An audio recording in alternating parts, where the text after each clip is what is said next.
Let's start with our top story this morning, Brandon. Blazers-Lakers Game 4 last night, and if I'm being honest, it was really just Lakers. 43 first-quarter points for the Lakers. They never looked back. LeBron carried all with 30. Dame Lillard tried to, but could not. Finished with 11. He had to leave the game in the third with a knee injury, awaiting MRI results on that. So Lakers win 135-115, an easy win for them. They go up 3-1 in the series now. Brandon, let me start with you. After what you saw last night, do you think this Blazers run is essentially over? They find themselves in a 3-1 hole, a 1-3 hole rather, to the Lakers. It seems like an uphill battle for them that might be just a little too steep. Oh, man. It's official. This run is officially over. Dame time is over, and I hate to see it. What guy would you rather go for and root for outside of Dame? I mean, this guy doesn't chase rings. The last 10 years we've seen so many guys bounce from team to team chasing rings. You got Paul George on the other end. This guy comes from Weber State.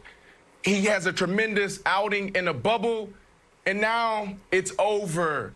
I hate to say it, Nick, but the Lakers look amazing.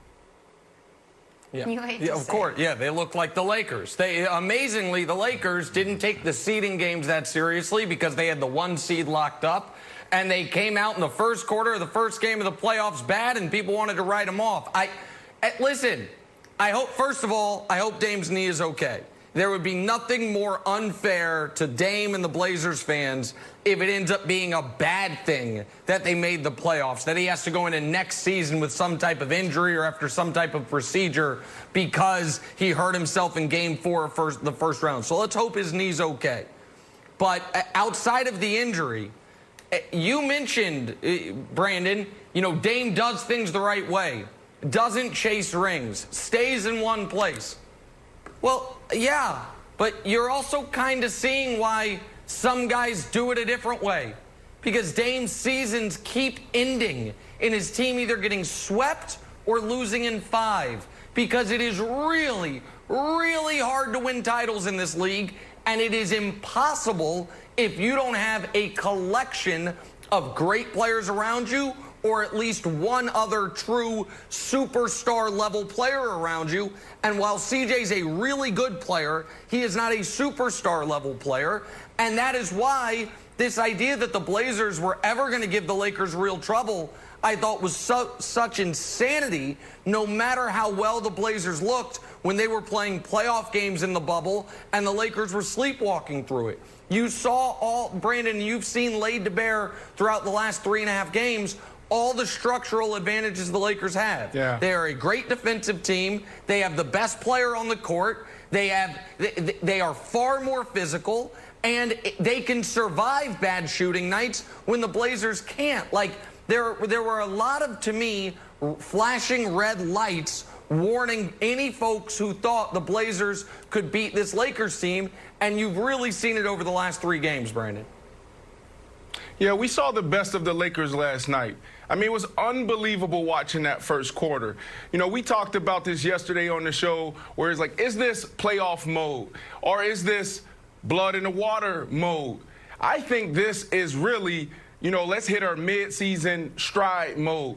It takes guys months to get to the point where the Lakers were last night. This restart, LeBron took advantage of this. He is the biggest beneficiary of the restart.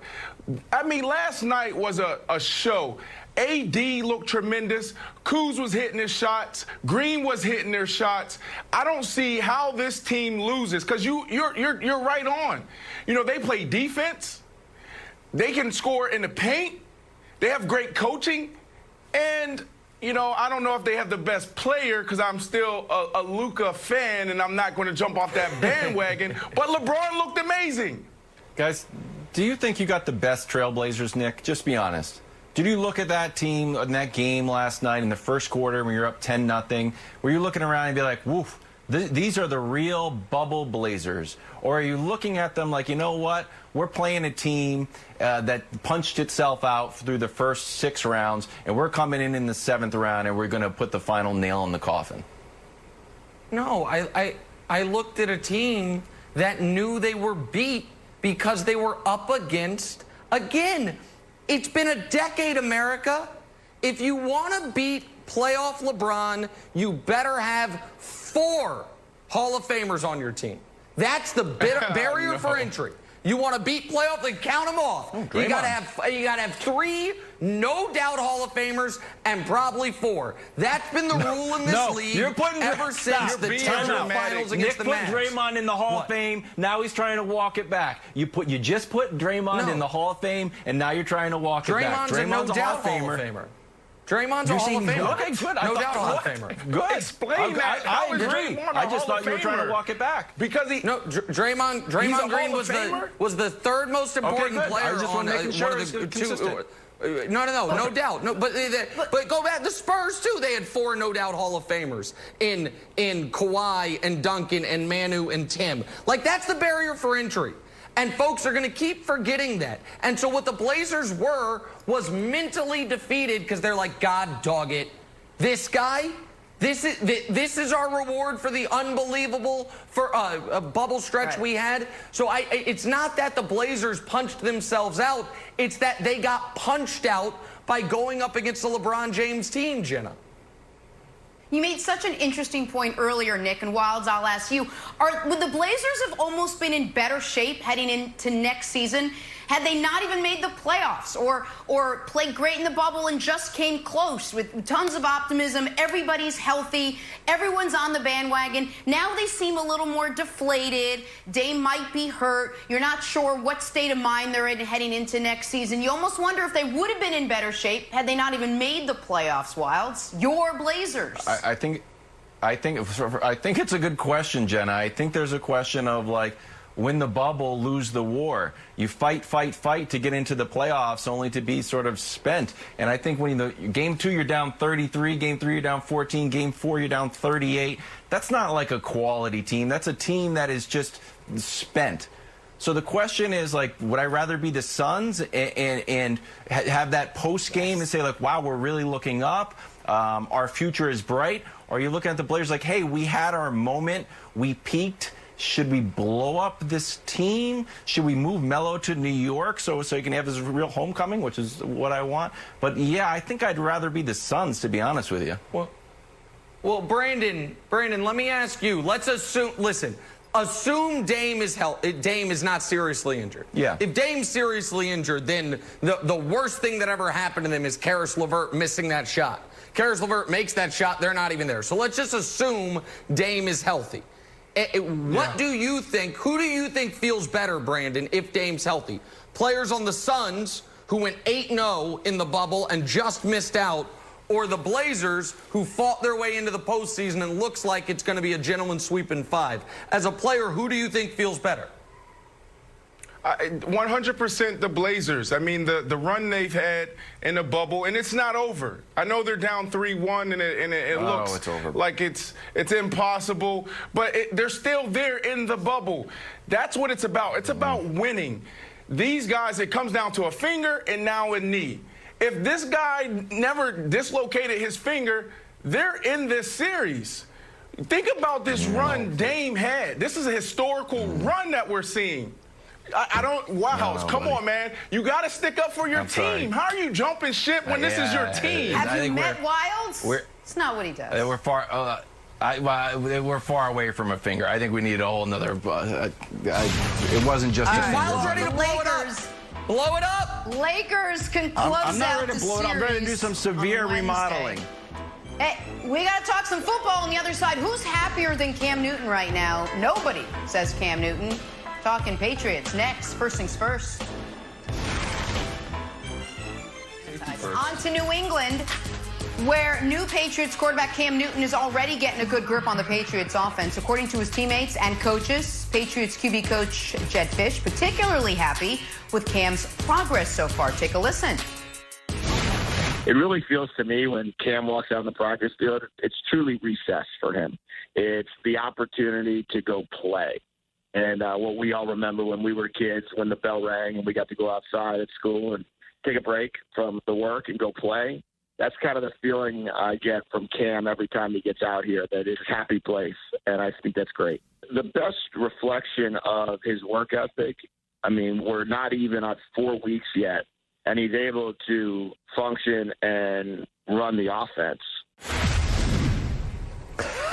Well, Brendan, I found out in our morning meeting this morning.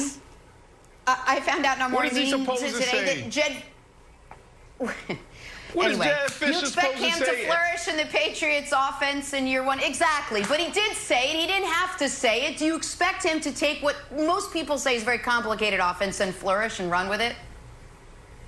No, I mean, that's what coaches are supposed to do. They're supposed to put their players in position to win games. Jedd Fisch, that was my receiver coach back in Denver. I love Jedd Fisch. He's never going to throw his guys under the bus, so I expect this from Jedd. Now, Cam Newton, I think this is a perfect fit for him, and here's why. Because the Patriots are one of the very few teams that actually commits to the run in this modern football pass-happy league. They also set up the play-action pass, which Cam is really good at. And then the other thing, well, Cam Newton is probably one of the best dual-threat quarterbacks we have ever seen. So this zone read with Jedd Fisch, Josh McDaniels, I think is going to take the league by storm. They have their work cut out for them, but I really am excited about Cam Newton in the Pats. Now, look, Josh McDaniels is also this outlier here. He doesn't get enough credit. This is like boy wonder, genius. I was with him in 2009 in Denver, and his team meetings, his offensive meetings were masterful. This guy is one of those people that has his players in position to win every single week.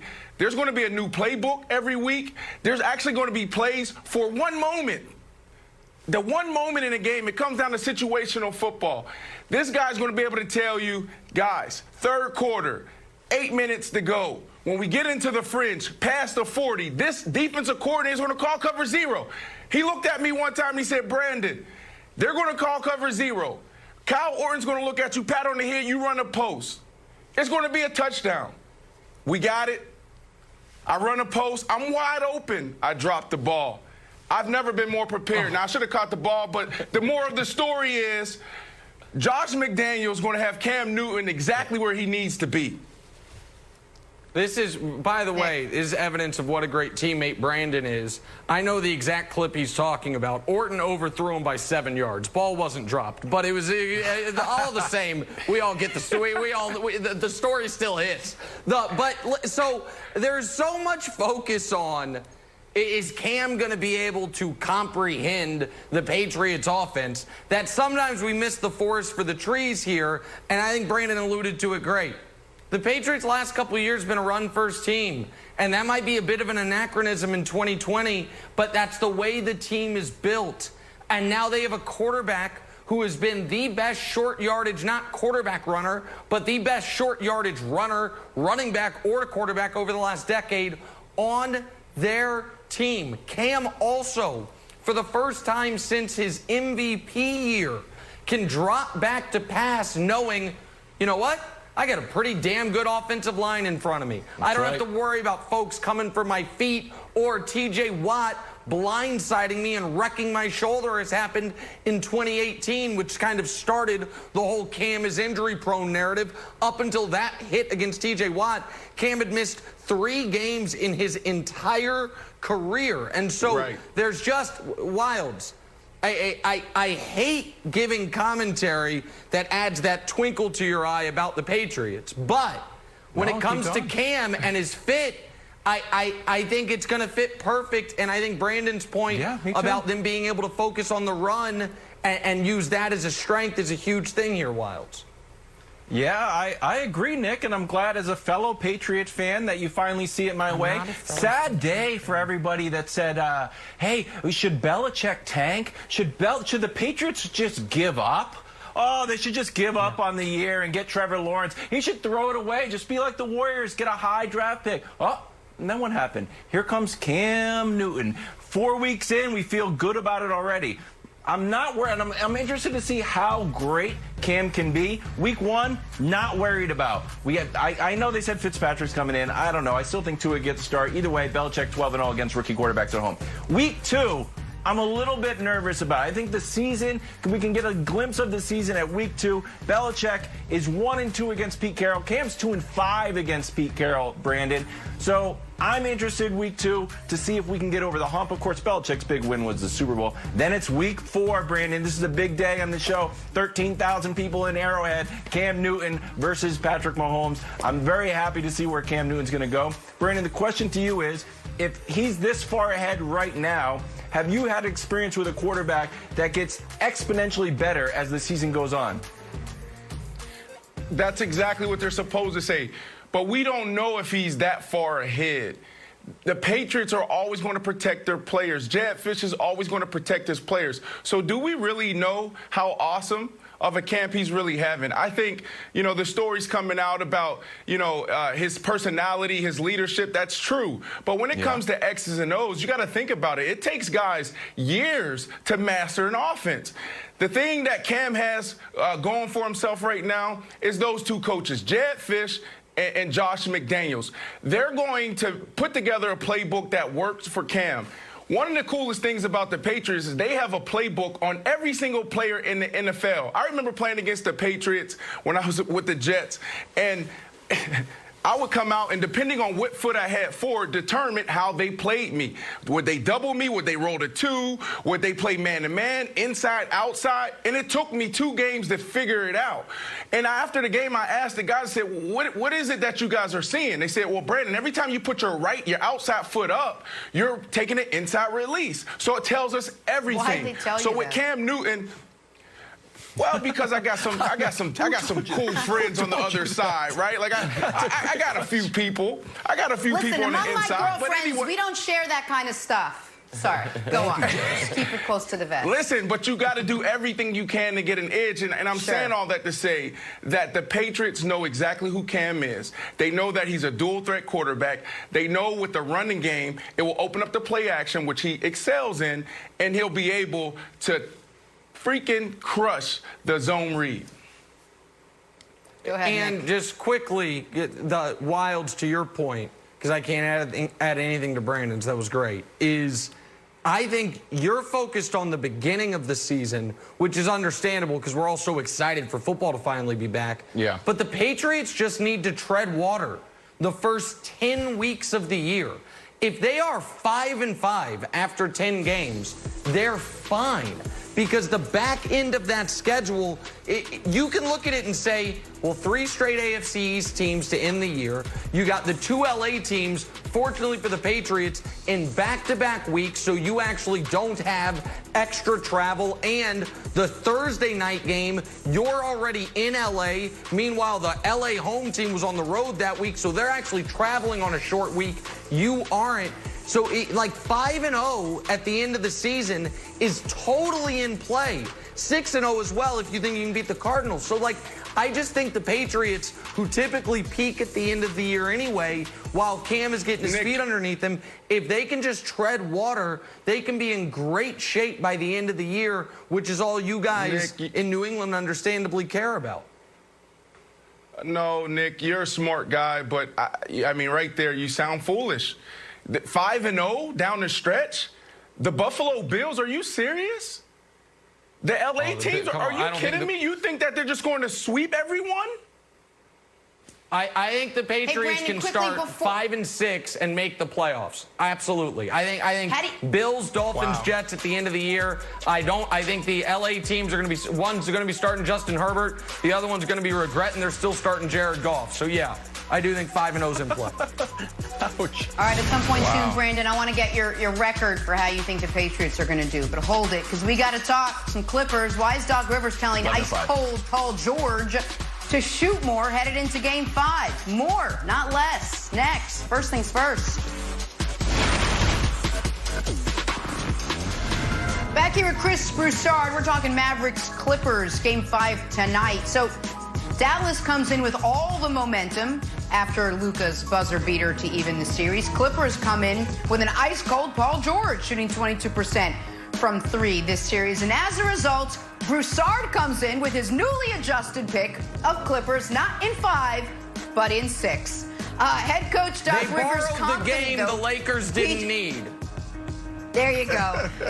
Doc Rivers confident PG can get it going. Take a listen. And just let them keep shooting, you know. Listen, we got to get them more shots, you know, and that's on us. And that's on all of us. But I just want him, he got great looks last night, and I just want him to get more of those and take more of those, you know. He needs to shoot 20-plus times. He needs to get the ball up in the air. And he will. He will. I feel very confident about PG because I always have. Doc Rivers almost seems more confident about Paul George than Paul George seems to be, especially from the way he's been playing. Broussard, any chance you think the Clippers can bounce back if Paul George continues to struggle, continues to play the way he's been playing this series? Absolutely. They couldn't win a championship with Paul George struggling, but they can beat the Dallas Mavericks. Let's just keep it real. Kristaps Porzingis, the Mavericks' second-best player, has been off the court for a game and a half of this series. Luka Doncic has been banged up the entire series. So even if one of your best players isn't there or is struggling, you have to overcome. Unless Kawhi Leonard and 2 or 3 other Clippers get hurt and can't play, there is no excuse for the Clippers to lose this series, no matter what Paul George does. Now, even if he continues to struggle with his shot, he can still impact the game because he's a versatile player. If he stays aggressive, stays in attack mode, even if he's missing, he can create plays for his teammates. Obviously, he's a great defender, so he can contribute on that end of the floor. This team is not we go as Paul George goes, at least not against the Dallas Mavericks. So certainly they can win this series, even if he continues to miss shots. But what goes without saying there is they can't win a title with him playing this way. And that does, to me, bring up a very interesting question. Can we throw up Paul George's playoff numbers against the playoff numbers of 2 people yet to be revealed? And I'll tell you, so it's pretty obvious Paul George is the worst person, is playing the worst of these 3 guys. So show who those other 2 guys are, please.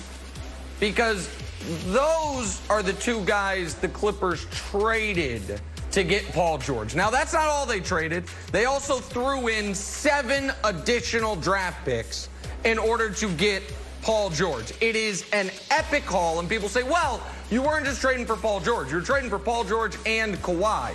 Got it. But that then brings us back to Kawhi's decision, which was to only go to the Clippers if they make this move. And now, with the benefit of some hindsight, but some of us saw this down the road or further up the road, you got to say Kawhi had 4 options this offseason. The first one was to sign with the Lakers, LeBron, and AD. Now, I'm glad he didn't do it because I didn't want another super team, but that would have been the surest path to a championship. The second one would have been stay in Toronto. You're the defending champs, bringing everyone back. They're awesome even without you. That would have been your second best chance for a championship. But Brandon, what I think America is starting to wonder was your next best chance for a championship. Just sign with the Clippers, have them keep SGA and Danilo, have those picks to maybe address rim protection, which is still a massive hole, and never get involved in the Paul George business. That, to me, I think Kawhi might have chosen the worst of his 4 possible options, Brandon, as far as winning a title this year, because playoff P is a real thing. It's just not a good thing. Yeah, I mean, listen, Kawhi made the right decision. That's where he wanted to be. LA's home for him. He didn't want to play with LeBron. He didn't want to be, LeBron's wingman. And I respect that. But here's the deal. This is on PG-13. This is all on him. Who would have thought that given this moment, this is how he would perform? You don't expect this from a superstar. Yes, I said it, Chris, a superstar. PG needs to step up. It's telling to me that the coach, and you got to take these press conferences serious. We speak in front of the camera every single day. right? And a lot of times we think, oh, we're just answering questions, the players, the coaches, but you really have to listen to what he's saying. Doc Rivers is basically telling Paul George, please shoot. Why do you have to tell a guy to shoot? Like, think about that. That is really telling, and that's really concerning. You know, I was confused, Brandon, not because Doc Rivers is telling him to shoot. It's like, I don't think the volume of shooting has been the problem. The looks have been okay. They just haven't been going in. Broussard, I want to get your take on this specific play. This was my Gladwillian blink moment where I looked at this, and I don't need to analyze a ton. I don't need to look at his shoulder, and I'm not a doctor. I just very quickly I looked at this in overtime like, that just doesn't look like Paul George. And I'm not, look, I know we're in weird territory, uncomfortable territory to say like, he looks hurt. I'm a doctor. I'm in my basement and doing a sports TV show. If his shoulder was hurt, if his shoulder was hurt, Doc would not be sitting in his press conference telling him to shoot more. Think about that. He's not hurt. No, yeah, Doc knows. I'm not gonna Trust put me. This, I'm not going to put this on an injury. And I'll say this. If I'm in Paul George's position, I want to hear exactly what Doc Rivers said. The last thing you want to do is be out there. You're second-guessing yourself already. And you don't want to be out there feeling like if I miss a few, the coach is going to take me out. Someone else is going to be playing in my place. You want your coach to display this type of confidence and say, shoot, shoot, shoot. I told you guys the other day that I was told they got in a little bit of an argument because Doc was like, stay aggressive and shoot the ball. And Paul George was like, I'm missing. I don't want to shoot if I keep missing. So Doc is trying to put that confidence into Paul George. That's true. That's what I want to hear if I'm PG-13. Listen, Paul George's in his own head, and he's in his own mentions, and it's a problem for him. We know that. He muted his Instagram mentions yesterday. The fact that he needed to do that because he was checking them gives you an idea of how deep in his own head he is, and it's in part because he knows he has had some really tough playoff moments. And we're not, and he was 2 for 16 in the final game of the 2018 season. And then he came back the very next season. And I know, Broussard, you and I both argued with Brandon yesterday when he called Paul George a superstar. But in Brandon's defense, this dude was 3rd in the MVP voting last year. 3rd in league MVP voting was Paul George a season ago. So his total no-show in this postseason, I understand it's jarring for the Clippers, even if his postseason resume is a little, checkered. But it is, to your point, Broussard, not an excuse to blow a 21-point lead to the Mavs when Luka's hurt, Kristaps ain't playing, and Lou Williams is NBA Jam on fire.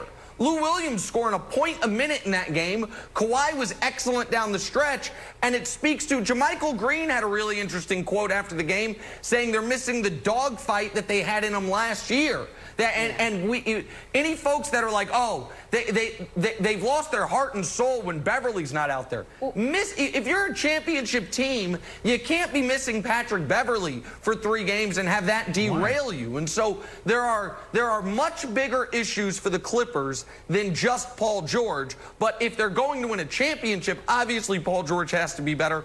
But right now, they are systemic issues about sustained effort and intensity from start to finish of playoff games.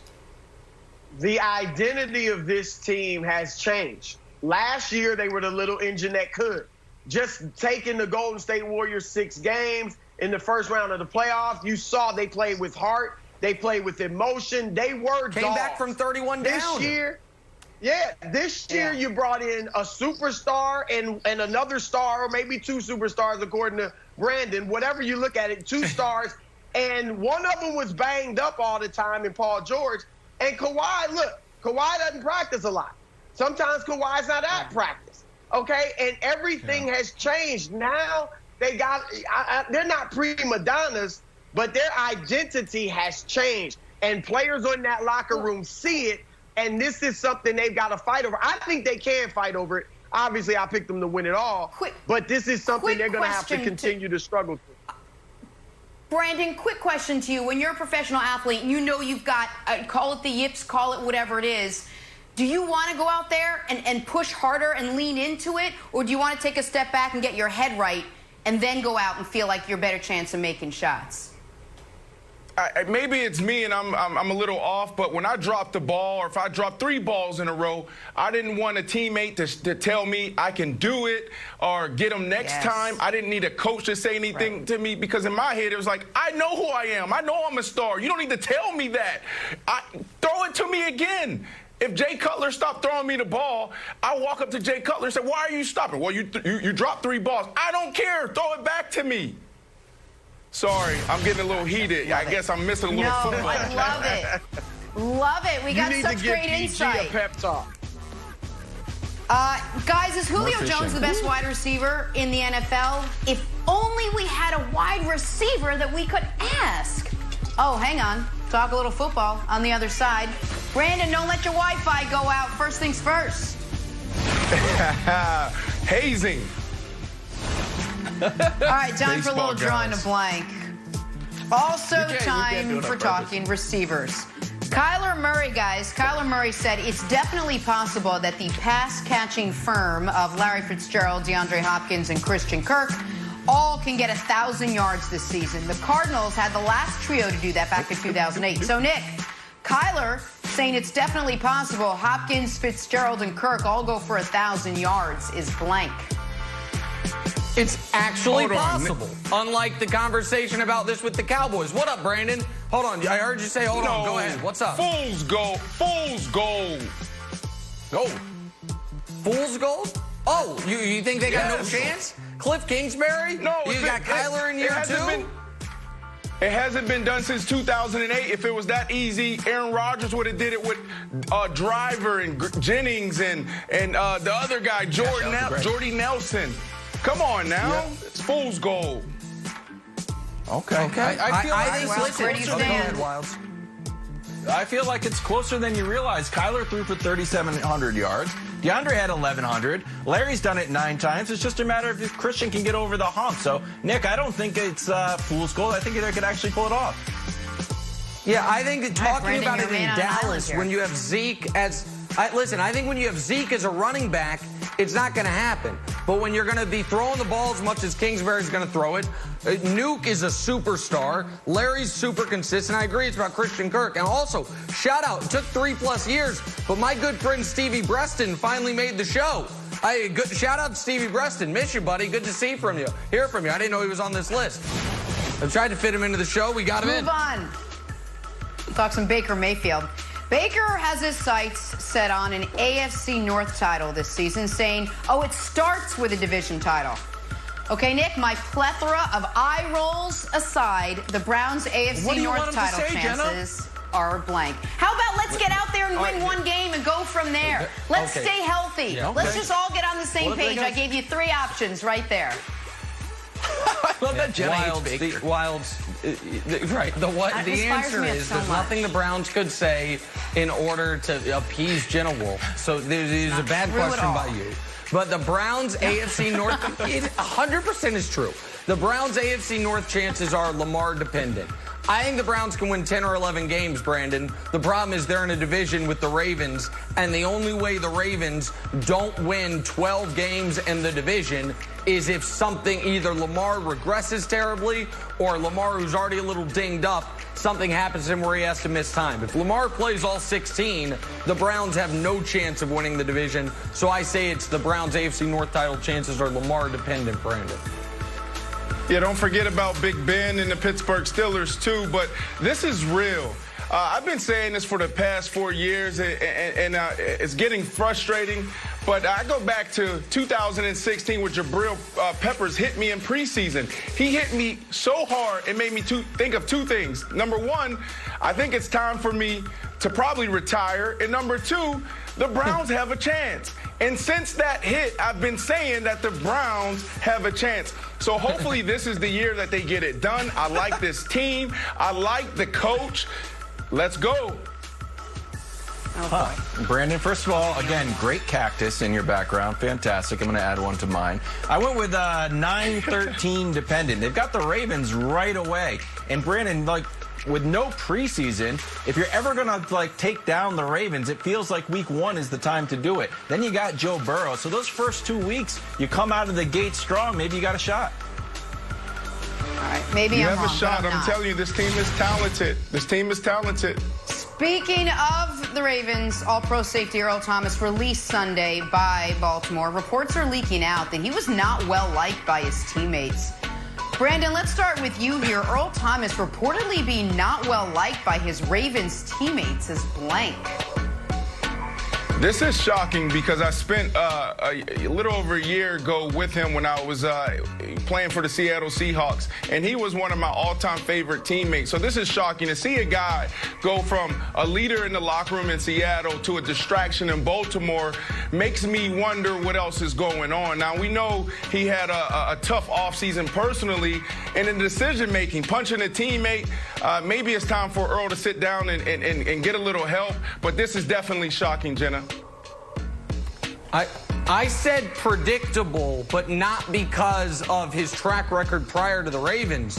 Predictable just because of how the Ravens responded to a training camp fight. If you cut a guy the day after a training camp fight and it's after the team leadership council tells you to, well, then we know he wasn't well liked. I wouldn't have thought he wouldn't be a well-liked teammate, but given the Ravens' actions and all the reporting on the ground in Baltimore, clearly the way he had conducted himself over the last 15 months in Baltimore led to him turning off a bunch of teammates and some coaches. So in that regard, given his tenure in Baltimore, is predictable, Wilds. Brandon, do you think cutting Earl Thomas says something about the Ravens championship and like galvanizing that team? We knew they had such a tight-knit locker room. Do you think this shows how focused they are, that they're not going to let any disruptions inside the locker room? 100%. I think it shows how amazing this organization is. This is how you do it, right? When your mindset is that we're going to win a championship every single year, and if anything gets in the way of that, you knock it out the way, you get it out. So I think this is a perfect example, not only for that team, but everyone watching in all sports. This is how you do it. All right, let's finish up in Atlanta, where quarterback Matt Ryan is heaping praise on his favorite target, Julio Jones, saying Julio is the premier wide receiver in the league. File that under what else would he say? Brandon, Matt Ryan saying Julio Jones is the premier wide receiver in the league is blank. It's so frustrating because you have one of the top quarterbacks and the premier wide receiver in the league win more games. Matt Ryan, please win more games. So frustrating. Yeah, I'm along the same line. If it's true, it's not great for Matt. Because if you've had the best wide receiver in the league for the better part of a decade, why are y'all always missing the playoffs? So, yeah, I mean, if it's true, Wilds, it's not great for Matt. Jeez, okay. Well, I thought it was a nice compliment. They've been together 10 years, and I think they can see their productivity. I actually thought it was an interesting take on all the quarterbacks with new wide receivers. Like, is Tom Brady going to be as good as Matt Ryan is with 10 years of Julio Jones? Everybody knew except Cam, who will be fantastic with Hall of Famer Julian Edelman. I like how you threw that Dogs in and there. Sixers on the other side. Where do they go from here after another early playoff exit? First things first. Time for stories to start your morning, and starting with the thunder that we heard yesterday. It was loud and it was good enough to even up the series with Houston. OKC taking game 4 thanks to that guy CP3 giving you 26. Nick, do the Rockets need Russell Westbrook to return if they want to close out this series? No, I think if he doesn't play, I still think they can win 2 of the last 3. But Wilds, game 3, they're up 5 with a minute left and blow it. Game 4, they're up 13 in the waning moments of the third quarter, and OKC goes on a 14-0 run, and then the Rockets make a mess of themselves in the final few minutes of the game. Those old ghosts of playoff closeout moments for the Rockets showing up again in games 3 and 4 here. Not great for Harden and company. So I think they can win the series without Russ, but they've got to finish these games better, Wilds.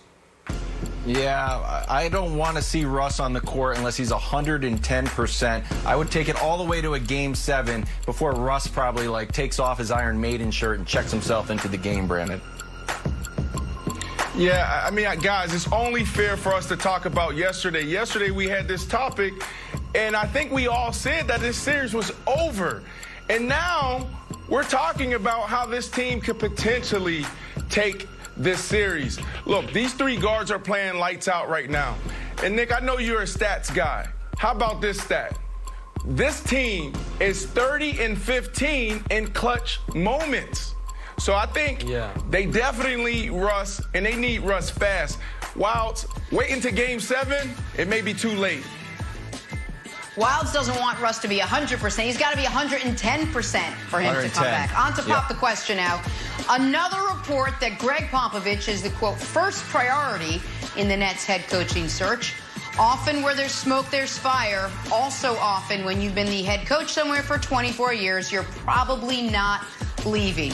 Nick, what do you make of this rumor that just won't go away? Yeah, I dismissed it out of hand initially, Brandon, but it just keeps coming up. Frank Isola talked about it. We're having people in San Antonio reference it. It just feels like there is something there, Brandon. And while I don't see why Pop would do it, maybe he wants the final chapter of his career to be winning a 6th ring outside of the Spurs ecosystem. I can't see it. I can't see it. It's like Coach Belichick going back to Cleveland. Think about that. You can't have Pop go to New York and deal with what? KD, with the uncertainty, with him recovering from this Achilles injury. And then, Wilds, does Pop really want to deal with the earth is flat guy and Kyrie? It's a great question. It's a great question, Wilds. The Spurs playoff streak ended. I think Pop knows better than everybody. He looks at the West and says, well, this is not happening. I can't compete for a championship. If he gets a call from his old buddy, Sean Marks, and say, hey, would you like to coach these two superstars who need a coach that they respect, and you have a relationship with USA Basketball, and you can move to Brooklyn, New York, and kind of start a new chapter of your life, I think it's more than interesting, Jenna. All right, we shall see. Speaking of head coaching vacancies, talk some Sixers. 3rd straight season not making it past the 2nd round for this Philadelphia team. Nick will tell you that ain't great. For Brett Brown, a 12-14 playoff record. Also that ain't great. That's not great, Nick. That isn't very good. Sixers firing their head coach yesterday after 7 seasons at the helm. No one does this expression like Nick does. Nick, break it down. How much of the Sixers' problems this year were Brett Brown's fault? Oh, I don't think he was the primary culprit, but this is the easiest move for them to make. And, by the way, I think it's probably a necessary move.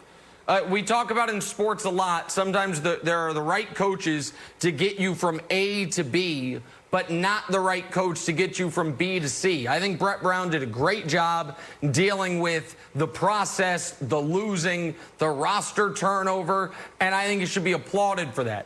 But he's had multiple chances in playoff series against excellent coaches to show that he can scheme with the best of them, and he can't. So I think for the Sixers to move on to the next step, moving on from Brett Brown was a necessary part of it, Brandon.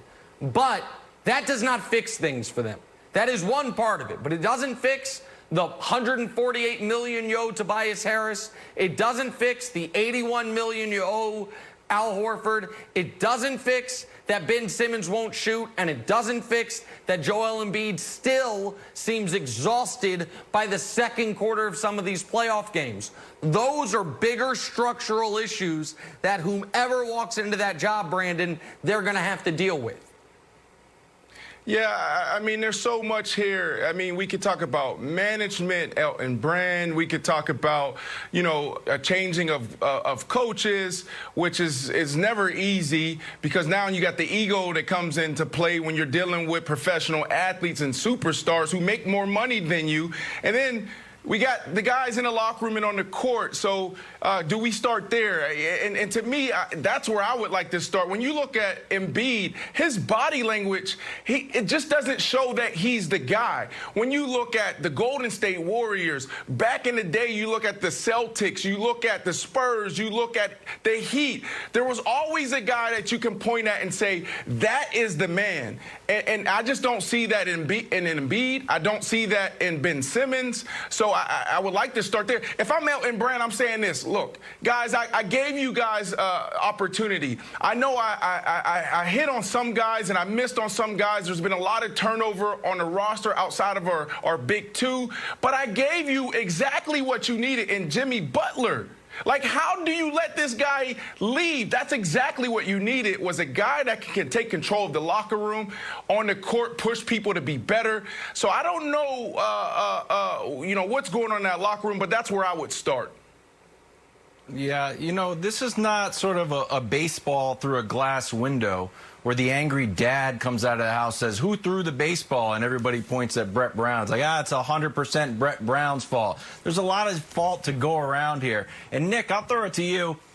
I thought when Josh Richardson, who came from the Heat, says there's a lack of accountability, that's one thing that, like, all right, you're doomed. And the second thing was Brett Brown himself, when earlier in the year, he said, all I want to do is have Ben shoot 1 3 a game. That's all I'm asking. Tell his agent or tell his friends. Have him shoot 1 3. He didn't say it to Ben. And Ben Simmons is like, I'm not going to do it. I'm not going to do it. I'm like, well, this guy doesn't have real control over the team, because we talked about it earlier in a second. If someone like Popovich did it, Ben Simmons would be out there looking like Gilbert Arenas. Well, you hope. I mean, at some point, there's got to be accountability on the players.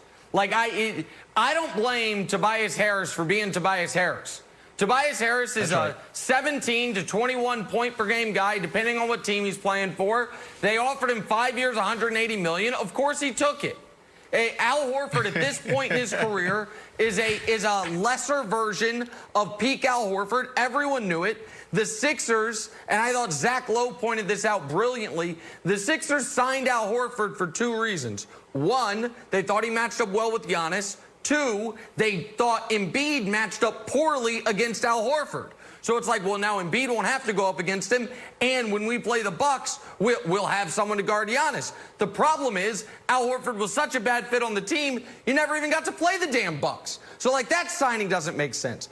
But Embiid and Simmons, the #1 pick of the draft in Simmons, and Embiid, a guy who would have gone #1 if you weren't concerned about his foot injuries coming out of Kansas, those guys have to mature professionally. Joel Embiid, it's the body language, Brandon, but it's also the fact that his rookie season, they were worried about his diet. There's a funny anecdote about how he just fell in love with Shirley Temples and drank them by the dozen. Virgin Shirley Temples. 6 years ago. He's still overweight. Like, he still is not in shape. And Ben, the knock on Ben from his first moment in the league was a refusal to shoot. And he still refuses to shoot. Brandon, I don't put that on the coach. At some point, the athlete has to take it upon themselves to improve their weaknesses. Yeah, I don't know if it's me because I'm a football guy, but it just seems like in basketball, it's more ownership. More ownership goes to the player.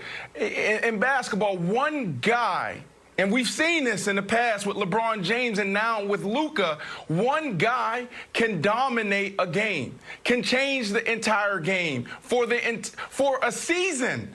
So I just don't understand why Ben Simmons and Joel Embiid just doesn't take things to a whole nother level. And to your point about not shooting a 3, well, this is modern basketball. If you can't shoot, you can't play. So, I just think that, Joel and Ben really need to look themselves in the mirror and get it together. Well, and if I'm Pop, I'm more attracted to this team than the Nets. Wilds. Oh, I mean, what say you, Wilds? Yeah, I don't think he goes there. I think it's Brooklyn or bust just because of the Sean Marks connection, Nick. You say it, Wilds. Well, and I'm just curious. I'm curious what this team's going to look like, because if Elton Brand thinks we replace Brett Brown and run it back with this team and the results are going to be greatly different, then we're going to be having this exact conversation after next postseason. And listen, Tobias is nearly untradeable because of the contract. Al Horford is nearly untradeable. I personally wouldn't move Embiid because he's such a unique player as far as matchups against other guys. I am calling up Portland and saying, Ben Simmons for CJ? What do you think? Like, Ben's the better player, but CJ's a better fit. They wouldn't do I'm maybe that. calling up Chicago. Who's the they there, Wilds? Did you see his body language? Nick, you're so Sixers focused are not on the trading talent. for CJ for Ben. But keep going. If you package Al Horford along to... No, if you're taking Ben and a big contract and sending them. This is unbelievable. You guys are still focused on the talent.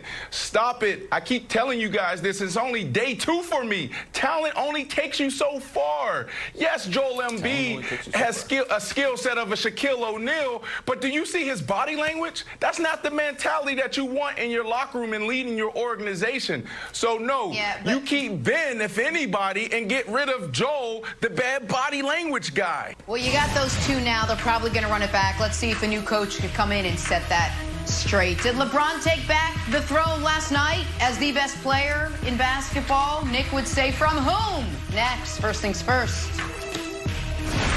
Ben Simmons for Zach LaVine and something? Talking LeBron James and the Lakers, the King had everything going on Mamba Day. Finished with 36 and 10 in the Game 4 win. His old pal, D. Wade, chiming in during the game saying, this LeBron is a scary sight for anyone guarding him. So, Nick, why don't we start there? You think LeBron retook his throne as the best player in basketball over the last 2 games? Because there was doubt. May not have been from you, but there was doubt. A lot of doubt. No, he didn't retake it. Because you can't retake something that's already yours. Like, I'm not retaking this cup of coffee. I've always had it. It's been here. No one took it from me. It's just been sitting right here. Now, occasionally, maybe it's off camera and people don't know it's there. But you can't retake something that's always yours. But if I may for a moment, may I congratulate America on the return of the single best show on television, 14 of the last 15 years. It's not 60 Minutes. It's not The Simpsons. It's none of those. There you go, Wilds. It's exactly that. It's playoff LeBron. And if you haven't been around, just for a moment here, let me remind you how this show started.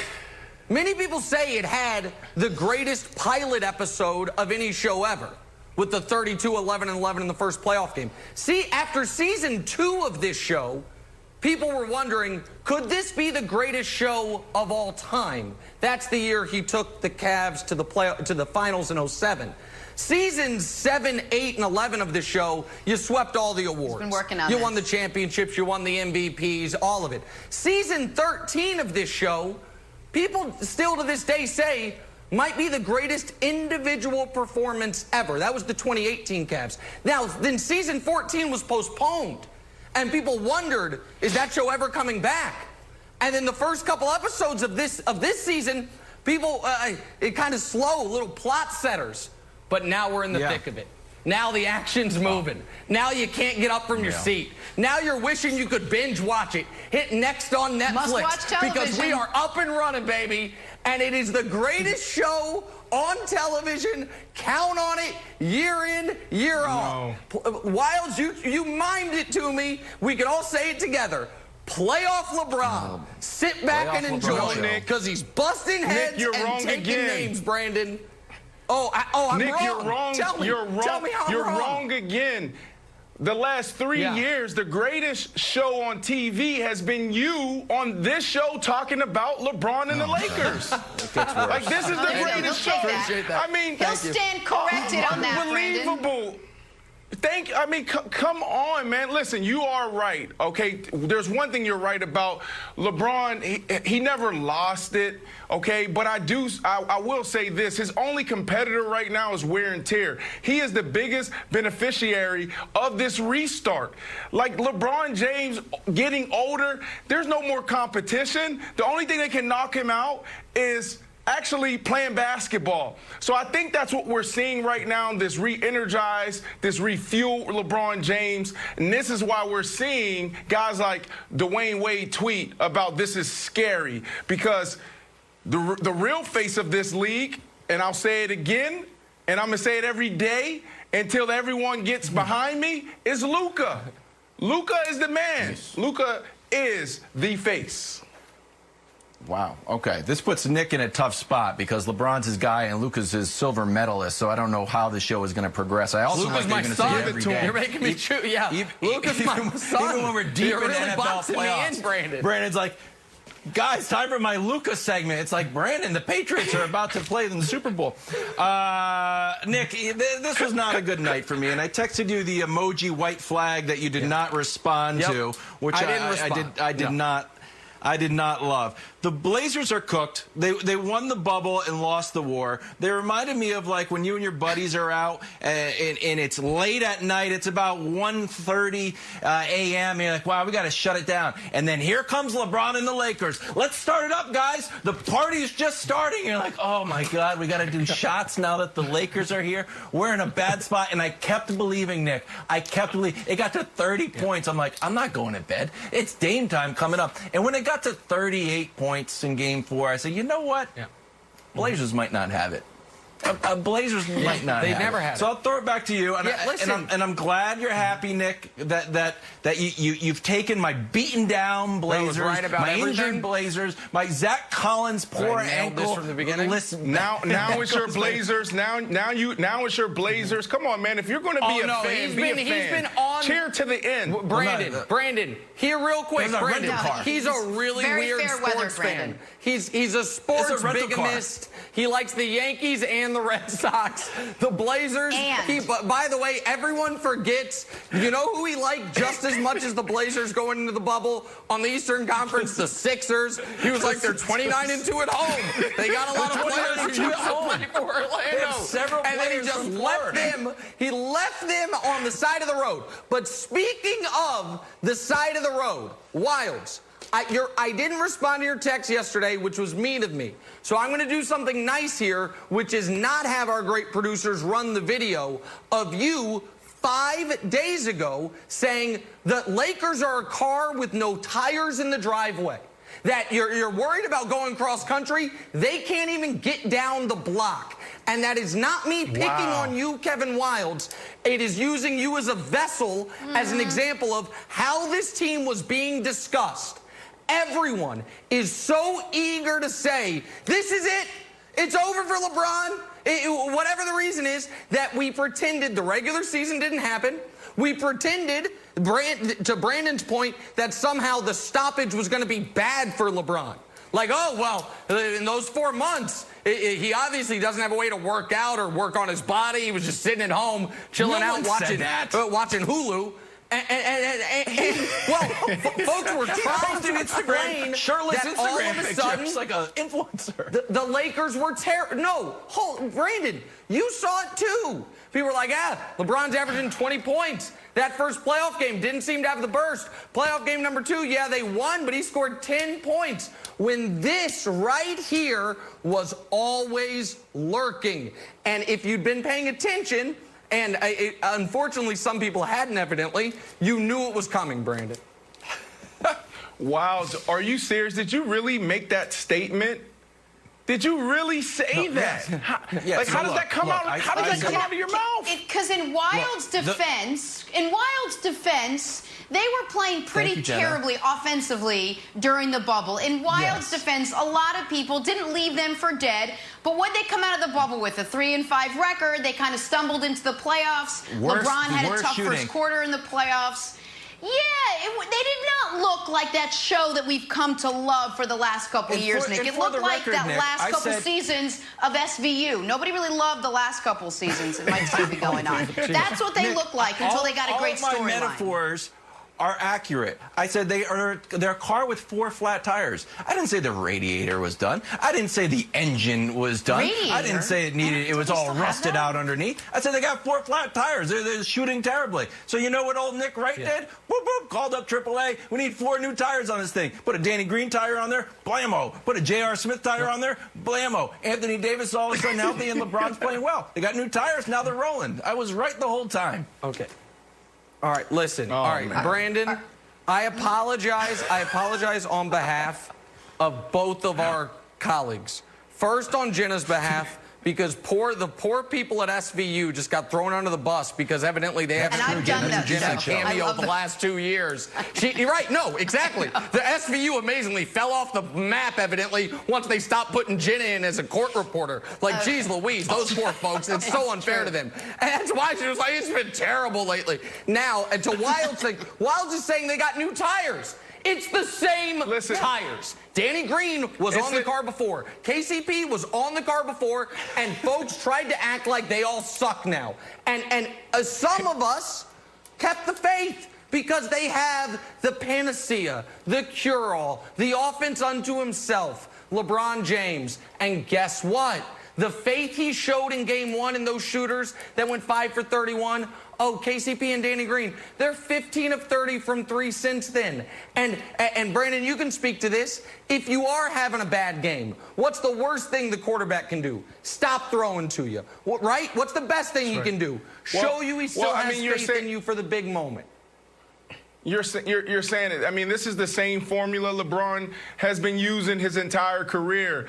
You know, this guy demands that his teammates play defense. So when they're not knocking down 17 threes, they can play defense. They can score buckets in the paint. LeBron James, think about this. When he has shooters around him and they're actually making it, they're unstoppable. His teams are unstoppable. So, you know, like I said before, LeBron is the biggest beneficiary when it comes to this restart. And now his guys, Kuz and Green, we haven't even seen JR. Can we unleash JR, please? Right. Can we get playoff JR? Maybe been a little too much JR.